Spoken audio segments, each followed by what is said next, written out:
اولین مرتبه در جمهوری تاجیکستان سنه 24 نوامبر سال 2009 روز پرچم دولتی تجلیل گردید. در آن روز در خیابان شهر دوشنبه راهپیمایی با پرچم دولتی که درازی آن 150 متر و برش 7 متر بود گذرانیده شد و شروع از سال 2009 همه ساله در تمام کشور روز پرچم دولتی تجلیل می‌گردد. حالا در مؤسسه تحصیلاتی میانه عمومی رقم 8 جماعت دهاتی موقعیان حضور داریم. در اینجا آموزگاران و خوانندگان با گذرانیدن کنفرانسی‌ها درس‌های گشاد روز پرچم دولتی را تجلیل نموده ایستادند. حالا باشد ما را پیگیری نمایید و از درس گشادی که خوانندگان صنف 11 به مناسبت روز پرچم دولتی آماده نمودند بهره برداری نمایید. آموزگاران عزیز، شاگردان گرامی، چه خیلی که به همه ما معلوم است امروز در صنف 11 ما همراهی شاگردانمان درس گشاد آید به روز پرچم تجلیل کرده ایستادیم.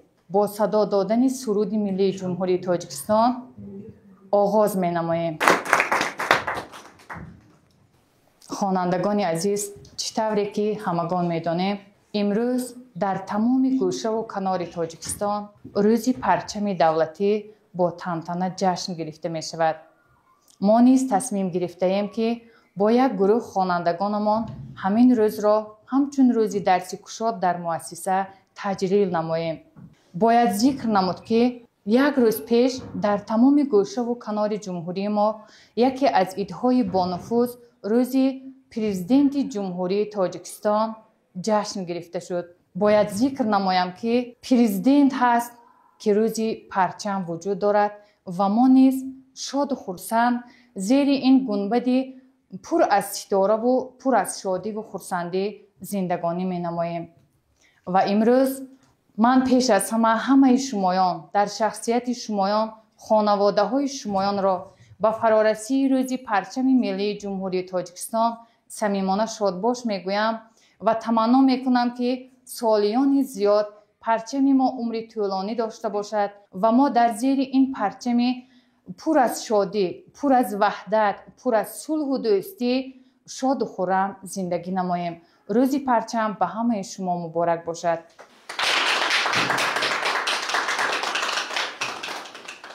اینجا همراه خوانندگان دستگل ارمغان از شعر و از ترانه از سخنها درباره پرچم آماده نمودیم و می خواهیم که پیشکش حاضرین نماییم و من سراول سخن را برای قرائت شعرها درباره پرچم به خوانندگان صنف 11 می دهم تا آنها شعرهای خود را درباره پرچم پیشنهاد نمایند. پرچم ملت پرافشان می شود، شادی دل تا به کیهان می شود. از سخای شعر عالمگیر ما عالمی روشن ز عرفان می شود. تاجیکستان عزیز من به پیش این شعار اهل ایمان می شود. 7 اختر 7 برج راه نور، راهگشای عالمی بخت و سرور. تاجیکستان پرچمت پاینده باد، جاویدان فرزندهایت زنده باد.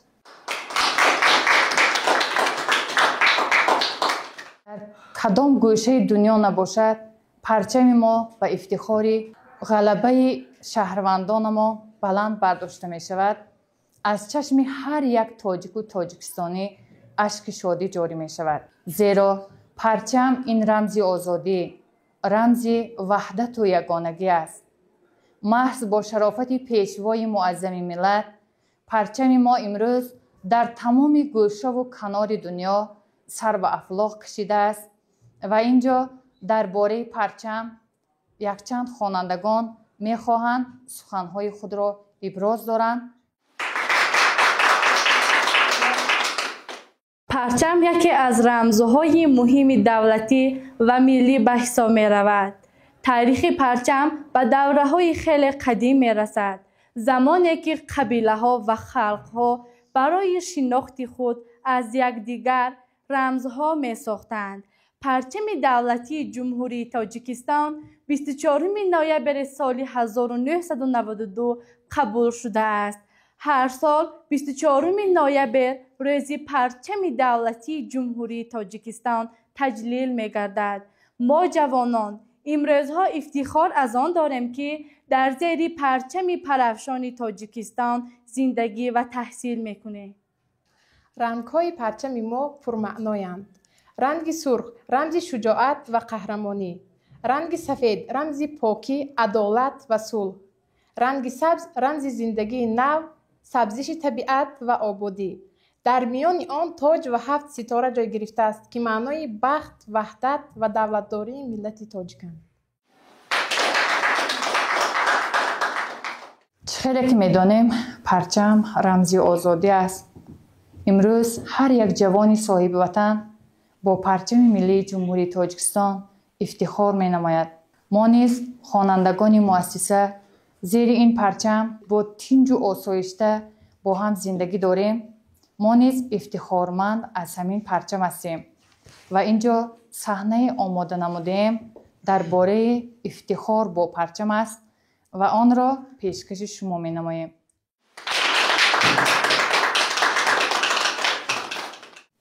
جوان زیر پرچم، کتاب در بغل، دو چشم به سوی پرچم نگریسته می ایستاد. همین زمان مادرش به نزد جوان آهسته آهسته وارد شده خواست از او بپرسد: پسرم، چرا اینقدر با دقت به پرچم می‌نگری؟ مادر جان، من به پرچم می‌نگرم زیرا هر رنگش برایم معنای بزرگ دارد. رنگ سبزش طبیعت زیبای ما، سفید نیت پاک خلق، سرخ آزادی و قهرمانی پدرانم. آفرین فرزندی میهم پرور. پرچم رمزی وحدت و استقلالیت است. هر یک جوان باید به پرچم احترامی خاصه داشته باشد. در همین لحظه از سخنان مادر و پسر پرچم به هیجان آمده و آنها چنین سخنان را ابراز داشت: من پرچمم، افتخار ملت. با پایم استوار باشید جوانان. شما فردای منید. با من روی نآورید فقط در روزهای رسمی. من در قلب شما باید زنده باشم. من قسم میخورم که وطن را دوست دارم، پرچم بیگزندش را با عمل نیک شرفمند گردانم. با همین حرفها مادر و پسر با هم خرسندی کرده از زیر پرچم با افتخار به راه خود ادامه دادند. افتخارمند از آن هستم که امروز جوانان ما برای میهن و وطن، برای صلح و آسایش، برای آبادی سرزمینمان قدم‌های استوار می‌گذارند و پرچم و مقدسات وطن احتراممند هستند. باید ذکر نمایم که باید هر یک فردی این وطن صاحب استقلال به قدر صلح و وحدت برسد و تا نفس آخرین برای آبادی این سرزمین مبارزه برد.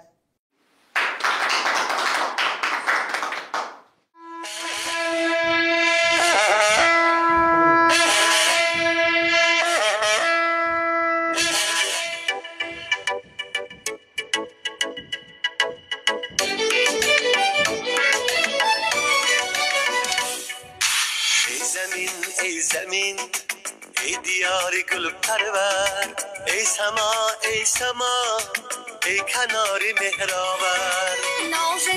نازنین چون بهشتی به همتا، با صفا چون محبتی مادر. مرزی ایمانی من، ملکی جانانی من، آنی من جانی من، تاجیکستانی من. مرزی ایمانی من، ملکی جانانی من، آنی من جانی من، تاجیکستانی من.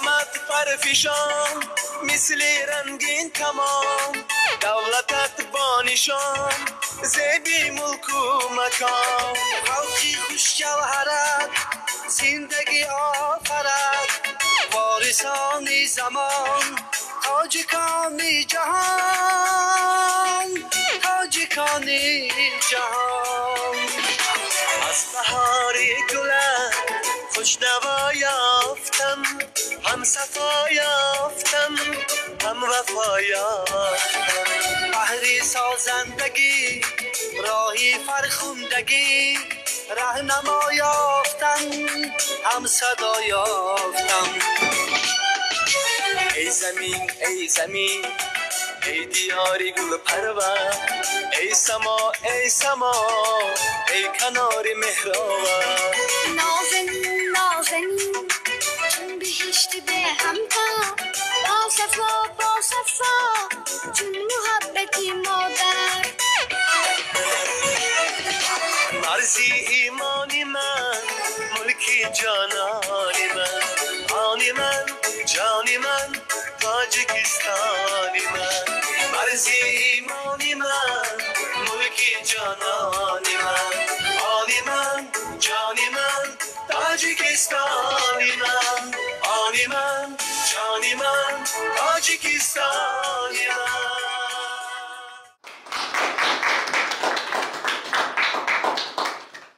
خب خوانندگان عزیز، طول سال هاست که در جمهوری تاجیکستان روزی پرچم جشن گرفته می شود و من اینجا تصمیم گرفتم که به خبر از شما یک چند سوال آماده نمودم.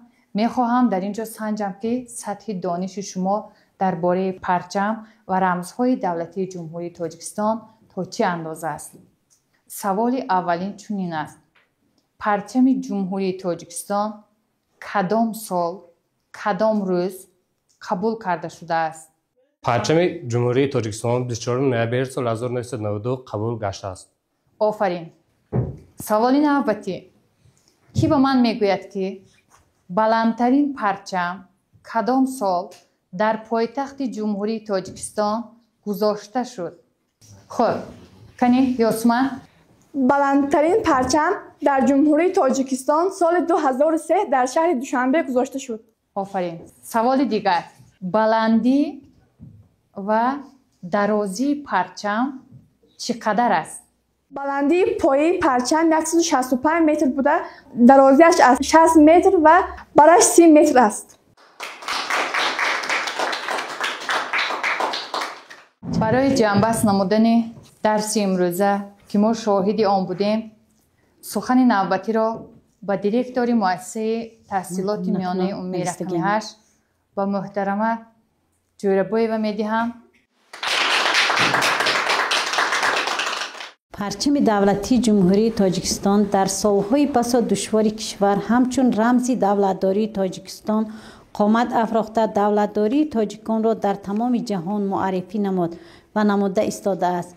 سنه 24 نوامبر در سراسر کشور همچون روز قبولی پرچم ملی تجلیل می گردد.